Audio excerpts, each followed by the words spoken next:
What's up? You wanna come see? You wanna come see? Look it's a camera. You say hi. Say welcome to our YouTube channel. Right? Yeah, can you see yourself? Whoa. You say hello. Yeah. We are starting, well, we already have a YouTube channel, but we are starting a baby YouTube channel because now we have a baby. So I've been meaning to have lots of YouTube series. I think I've posted one pregnancy video or two maybe, but you know how it goes with being consistent. But we did the jaw surgery stuff, so that's on there. So if you follow me because of that, that's still alive and well. Obviously I can talk and my jaw still works, so we're there. And then I wanted to have a fishing family YouTube with my husband. So that is there, but now we have a baby. So now we're gonna do baby YouTube and family life and mom YouTube. So thanks for coming along on this journey. And Walker is excited to meet everybody. He didn't do his hair today for this, but we're ready. I've been meaning to film this forever, and today, right now, it just seemed like the right time. We just had a nap. He just had a 2-hour nap, so we're ready to go, right? I thought the first video, which I was actually gonna film when he was sleeping, but I didn't, should be the birth story because I feel like people are interested in that. Which I didn't understand people's interest in birth stories until I gave birth, and now I'm very interested in everybody's birth story. So for this little guy, he's 6 months, 6.5 months.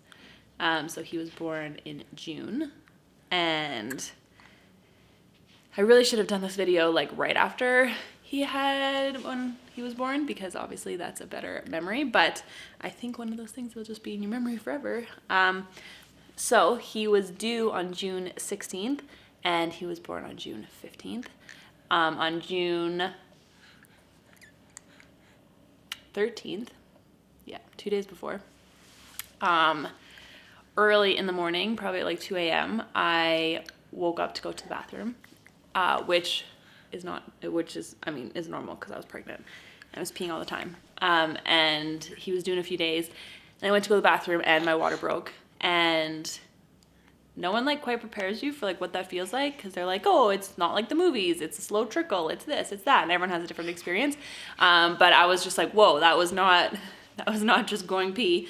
And so I woke my husband up and I was like, excuse me, I feel like my water broke. And he was like half sleeping. He's like, how do you know? And I'm like, I just that is, I'm telling you right now. And he's like, oh, and he's like, what should we do? I'm like, I don't know. I was like, should we go to the hospital, or like, what's the plan? And we didn't do any like birth classes. I didn't read anything.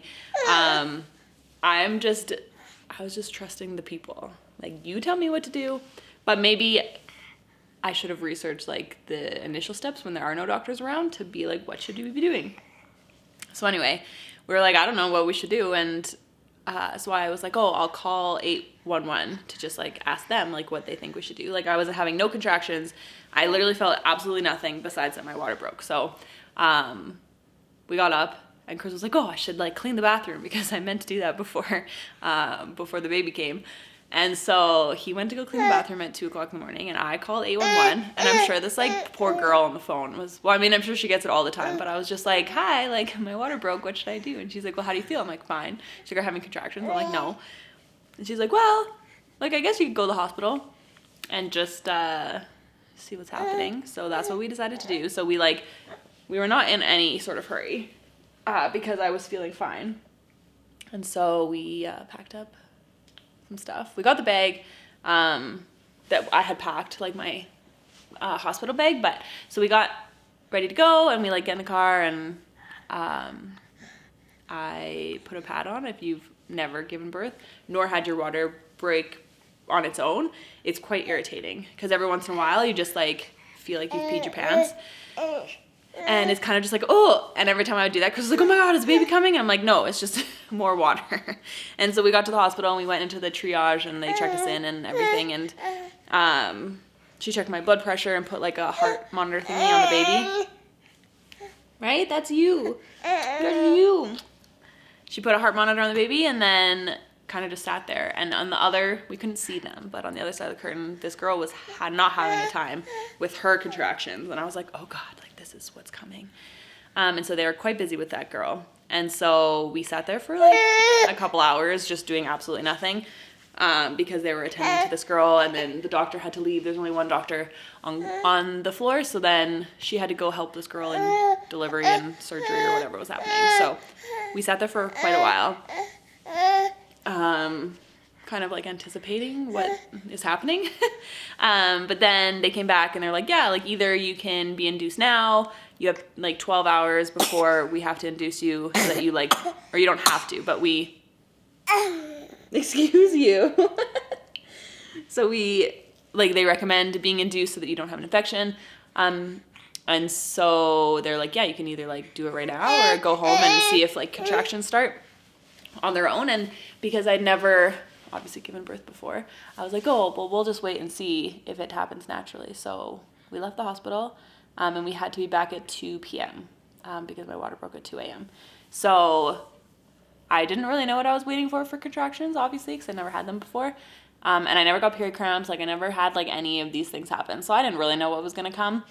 But we went home and we just like gathered our stuff. And we got the house ready, kind of cleaned up some things, and then we took the dog to my parents' house and we chatted with them for a while, being like, hi, the baby's coming. And then we went for lunch to Lazy Loaf and Kettle, because that's my favorite place. And we had a sandwich and some carrot cake and a coffee, because when you're induced, you can't eat. I've heard from other people they've eaten, but I was told I can't eat. So I ate a lot of food before I got to the hospital. And then at 2 p.m. we just strolled in, all ready to go in my sweatpants and hospital things. And that was the beginning. So then they checked us in, everything was fine.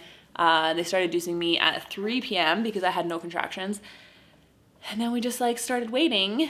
What are you doing now? We're going. We have the stuff. You got the oxytocin in? Yeah.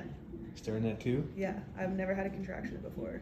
She's starting to feel a little bit of cramping though, I feel right? like there's some cramping. Could be happening soon. Let's have it. Let's do it. Yeah. And it was kind of boring, to be honest. Chris left at like 6 to go get dinner because nothing was really happening, and they don't want to check you too often because they don't want to like give you an infection. Are you talking? What do you have to say about your birth story? What do you have to say? Yes, it took a long time. It took a long time. Yes. Yes. And so yeah, Chris left to get dinner. He's like, feels like nothing's really gonna happen. I was like, yeah, no, you're good. So he went for dinner, and I was just there getting more oxytocin in me at the right amounts, or right time. And then nothing really happened until contractions probably started at like 8 p.m. or something. And I didn't really know. She's like, how do you feel? And I was like, I feel fine. She's like, have you had a contraction? I'm like, I don't know what that feels like. And she's like, well, you'll know. And I was like, okay, well then it means I have not had a contraction because I don't know. And then they actually started when I actually was like, oh, this is a contraction, probably around like 8 p.m. And they weren't great. They weren't that bad, but it wasn't great. Okay, just pause. We just had a quick milk break. Walker is now on the ground, right? Because I want to quickly finish this. We have things to do today, but so yeah, so contractions started about like 8 p.m. They got bad at around 10 p.m. and they kept being like, oh, do you want your epidural? And I was like, no, like I'm good. I feel like I'm good. And they're like, okay. And then at 10 p.m. I was like, they're like, oh, we should get the doctor in soon just to like check to see what's happening. And I was like, yeah, like I probably could use the epidural, because they're like, make sure you get that just in case like the doctor's busy and we have to wait for him. So called the doctor. We called him the anesthesia guy. You know, that guy that does epidural.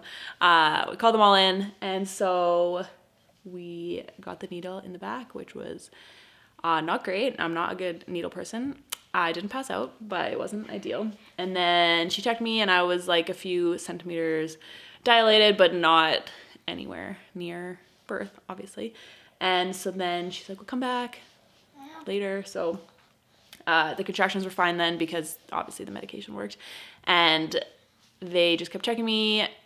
the nurses that we got overnight, like when they switched, like weren't great. Obviously one's a student, and she was learning, but then the other one wasn't great either. And so she didn't leave the room at all. She would just stand there in between, like when she would check. And so it was kind of awkward. I'm like, can you just like let me be? But she didn't. Chris was trying to sleep.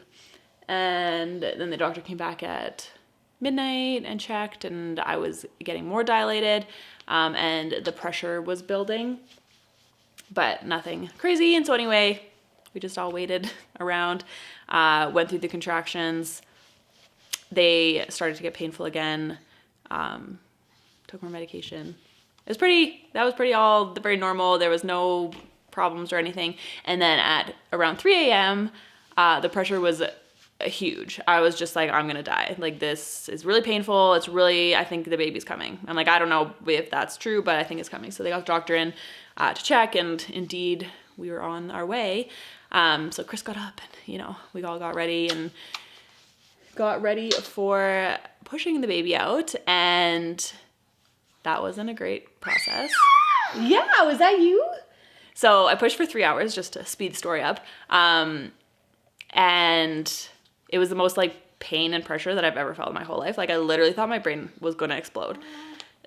Actually, I was thinking, like, while this was happening, I'm like, do people's heads explode? Is there so much pressure that your insides explode? I don't know. I didn't Google it. I was busy at the time. And at one point, because I hadn't eaten then for like the 12 hours or 14 hours that it was before this started happening, I started getting lightheaded because of all the pressure. And it just like, if you've given birth, it just like doesn't end, obviously, until the baby is out.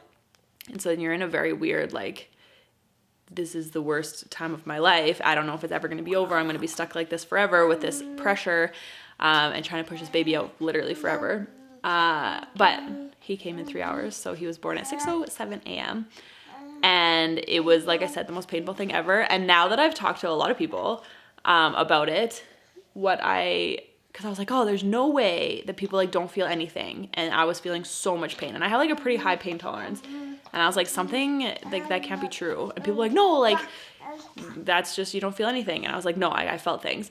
But the nurses never reminded me to like push the little button to give myself more pain medication. So no one thought to tell me between like midnight and 6 a.m. that I should refresh my medications so that I wouldn't feel this pain, even though I was telling them it was super painful. And like, obviously everyone has busy doing their jobs. But anyway, no one reminded me to refresh my medication. So what I've now determined is that I gave birth on like very, very low amounts of pain medication, which is not being a hero at all, because next time I'm going to make sure that I tell Chris to remind me to press the button to make it less painful. That's what I've determined. So it was a very painful experience, but I think that is why. But he was born healthy, obviously. He's here, it has no problems. He was born 8 pounds, 14 ounces. So he was a big boy, and 23 inches, I believe. I had a slight 2nd degree tear. I tried to do, if you saw the video before, there's one of the pelvic floor physio. I went a couple times and to do the like perineal, whatever that is called, stretch and stuff, but I just like couldn't do it myself. She did it a couple times, and she did it like a few days before I gave birth, but that was probably part of it. Also, he was just really big. So that's just what happened. I'm fine now. It healed really quickly. In hindsight, I think. It wasn't a lot of pain. There wasn't a lot of pain after birth. So yeah, that's how he was born. And then I ate some food, and we went to the postpartum section of the Foothills Hospital, which is not ideal.